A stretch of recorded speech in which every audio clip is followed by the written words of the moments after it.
ورحمۃ اللہ وبرکاتہ۔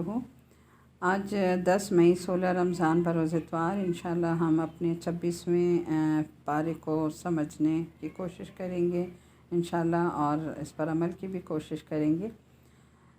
اس سے پہلے ارشاد باری تعالیٰ ہے کہ قرآن مجید اللہ تعالیٰ کی کتاب ہے اور اس میں ہمیں غور و فکر کرنے کا کہا گیا ہے۔ قرآن پاک میں ہے کہ افلا یتدبرون القرآن، کیا یہ لوگ قرآن پر غور و فکر نہیں کریں گے؟ ان علی قلوبہم اقفالھا، کیا ان کے دلوں پر قفل لگے ہیں یا تالے لگے ہوئے ہیں؟ تو ہمیں چاہیے کہ ہم اس قرآن کے لیے اپنے دلوں کو کھولیں، اپنی آنکھوں کو کھولیں، اپنی صلاحیتوں کو اجاگر کریں اور اس کتاب میں خوب غور و فکر کریں اور اپنے عمل کے لیے موتی چنیں تاکہ ہم ان کو اپنے اوپر سجا سکیں، اپنے اعمال اور اخلاق میں لا سکیں، اپنی روزمرہ زندگی کو اس کے مطابق ڈھال سکیں۔ اللہ ہمیں اس پر عمل کی بہترین توفیق عطا فرمائے۔ نحمدہ و نصلی علی رسولہ الکریم، اما بعد، اعوذ باللہ من الشیطان الرجیم، بسم اللہ الرحمن الرحیم۔ اللہم انفعنا بما علمتنا وعلمنا ما ينفعنا وزدنا علما، اللہم فقہنا فی الدین، اللہم انی اسألک علما نافعا وعملا متقبلا ورزقا طیبا، ربی یسر ولا تعسر۔ سورہ احقاف عربی زبان میں ریت کے ٹیلے کو کہتے ہیں اور یہ حقف کی جمع ہے احقاف۔ سورت کا تھوڑا سا تعارف دیکھ لیتے ہیں یا بیک گراؤنڈ۔ اس سورت سے معلوم ہوتا ہے کہ یہ اس وقت نازل ہوئی تھی جب جنات کی ایک جماعت نے نبی کریم صلی اللہ علیہ وسلم سے قرآن کریم سنا تھا۔ معتبر روایت کے مطابق یہ واقعہ ہجرت سے پہلے اس وقت پیش آیا جب نبی کریم صلی اللہ علیہ وسلم طائف سے واپس تشریف لا رہے تھے اور نخلہ کے مقام پر فجر کی نماز میں قرآن کریم کی تلاوت فرما رہے تھے۔ اسلام کے بنیادی عقائد اس میں توحید، رسالت اور آخرت کو دلائل کے ساتھ بیان فرمایا گیا ہے۔ اسی زمانے میں اس وقت کچھ واقعات ایسے پیش آ رہے تھے کہ ایک ہی گھرانے میں والدین مسلمان ہو گئے تھے اور اولاد مسلمان نہیں ہوئی، اور اس نے اپنے والدین کو ملامت کرنا شروع کر دیا کہ وہ کیوں اسلام لائے۔ اس کے برعکس بعض گھرانوں میں اولاد مسلمان ہو گئی اور والدین مسلمان نہ ہوئے اور انہوں نے اولاد پر تشدد شروع کر دیا۔ اسی پس منظر میں اولاد پر ماں باپ کے حقوق بیان فرمائے گئے۔ اس کے علاوہ ماضی میں جن قوموں نے کفر اور نافرمانی کی روش اختیار کی ان کے برے انجام کا حوالہ دیا گیا، اور قوم عاد کا خاص طور پر ذکر فرمایا گیا۔ جس جگہ یہ قوم آباد تھی وہاں بہت سے ریت کے ٹیلے تھے جنہیں عربی زبان میں احقاف کہا جاتا ہے، اور اسی مناسبت سے پھر سورت کا نام سورہ احقاف رکھا گیا۔ بسم اللہ الرحمن الرحیم۔ حامیم تنزیل الکتاب من اللہ العزیز الحکیم، ما خلقنا السماوات والارض وما بینہما الا بالحق وعجل مسمى والذین کفروا عما انذروا معرضون۔ مکی صورت ہے۔ شروع اللہ کے نام سے جو بڑا مہربان نہایت رحم کرنے والا ہے۔ حامیم حروف مقطعات ہیں۔ یہ کتاب اللہ کی طرف سے اتاری جا رہی ہے جو بڑا صاحب اقتدار، بڑا صاحب حکمت ہے۔ ہم نے آسمان و زمین کو اور ان کے درمیان کی چیزوں کو کسی برحق مقصد کے بغیر، کسی متعین میعاد کے بغیر پیدا نہیں کر دیا، اور جن لوگوں نے کفر کا رویہ اپنایا ہے وہ اس چیز سے منہ موڑے ہوئے ہیں جس سے انہیں خبردار کیا گیا ہے۔ تم ان سے کہو کہ کیا تم نے ان چیزوں پر بھی غور کیا ہے جن کو تم اللہ کے سوا پکارتے ہو؟ مجھے دکھاؤ تو صحیح کہ انہوں نے زمین کی کون سی چیز پیدا کی ہے یا آسمانوں کی تخلیق میں ان کا کوئی حصہ ہے؟ میرے پاس کوئی ایسی کتاب لاؤ جو اس قرآن سے پہلے کی ہو، یا پھر کوئی روایت جس کی بنیاد علم پر ہو، اگر تم واقعی سچ۔ آیت نمبر 4 میں دیکھیے کہ مشرکین کے پاس اپنے شرک والے عقیدوں کو ثابت کرنے کے لیے نہ کوئی عقلی دلیل ہے جو یہ ثابت کر سکیں کہ جن معبودوں کو یہ پوجتے ہیں انہوں نے اللہ تعالیٰ کی خدائی میں کوئی حصہ لیا ہے، اور نہ کوئی عقلی دلیل۔ نقلی دلیل بھی دیکھیں دو قسم کی ہوتی ہے، کہ اللہ تعالیٰ کی طرف سے پہلے کوئی ایسی کتاب نازل ہوئی ہو جس میں ان معبودوں کو اللہ تعالیٰ کی خدائی میں شریک قرار دیا گیا ہو۔ مشرکین سے کہا جا رہا ہے کہ اگر کوئی ایسی کتاب ہے تو ذرا لا کر دکھاؤ۔ اور دوسری صورت یہ ہو سکتی ہے کہ کسی پیغمبر نے کوئی بات کہی ہو اور اس پر کوئی علمی سند موجود ہو، تو واقعی انہوں نے ایسا کہا ہے کہ کوئی روایت جس کی بنیاد علم پر ہو۔ خلاصہ یہ ہے کہ مشرکین کے پاس اپنے عقیدے کے ثبوت میں نہ کوئی آسمانی کتاب ہے اور نہ کسی پیغمبر کا کوئی قول جو مستند طریقے پر ثابت ہو۔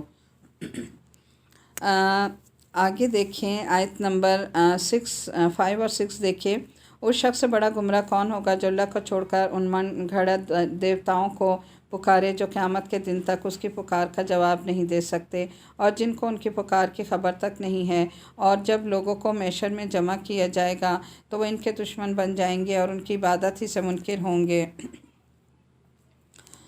6 میں دیکھیں کہ آیت نمبر 6 کی تفسیر ہے کہ جن جن کے مشرکین عبادت کرتے تھے آخرت میں سب ان مشرکین سے براءت ظاہر کر کے یہ کہہ دیں گے کہ یہ ہماری عبادت نہیں کرتے تھے۔ مشرکین کئی قسم کے ہوتے ہیں۔ اب دیکھیں بعض مشرکین نے تو کچھ دنیا سے گزرے ہوئے انسانوں کو معبود بنا رکھا ہے۔ ان انسانوں کو بسا اوقات یہ پتہ ہی نہیں ہوتا کہ ان کی عبادت کی جا رہی ہے، یعنی جو چلے گئے بزرگ انہیں کیا پتہ کہ پیچھے ان کے جو ہے وہ مقبرے بنا لیے گئے یا ان کی عبادات ہو رہی ہیں، تو اس میں ان کا تو کوئی قصور نہیں ہے، اس لیے وہ انکار کر دیں گے۔ اور جن کو پتہ ہے وہ یہ کہیں گے کہ در حقیقت یہ ہماری نہیں بلکہ اپنی نفسانی خواہشات کی عبادت کرتے تھے، یعنی ان کے اندر جو نفس تھا اس کی ہمارا اس میں کوئی قصور نہیں ہے۔ دوسرے بعض مشرکین وہ ہیں جو فرشتوں کو معبود بناتے تھے، ان کے بارے میں بتایا گیا۔ جب اللہ تعالیٰ ان سے پوچھیں گے کہ کیا یہ لوگ تمہاری عبادت کرتے تھے تو وہ کہیں گے کہ یہ تو جنات اور شیاطین کی عبادت کرتے تھے، انہوں نے ان کو بہکایا۔ اور تیسری قسم کے مشرکین پھر وہ ہیں جو پتھروں کے بت بنا کر ان کی پوجا کرتے ہیں۔ تو اللہ تعالیٰ ان مشرکوں کو دکھانے کے لیے ان بتوں کو بھی زبان دے دیں گے قیامت کے دن، اور چونکہ وہ دنیا میں بے جان پتھر تھے اس لیے انہیں واقعی یہ پتہ نہیں ہوگا کہ مشرکین ان کی عبادت کرتے تھے، اس لیے وہ بھی یہی کہیں گے کہ یہ لوگ ہماری عبادت نہیں کرتے تھے۔ اور اگر یہ روایت ثابت نہ ہو تو پھر یہ بت زبان حال سے یہ کہیں گے کہ ہم تو بے جان پتھر ہیں،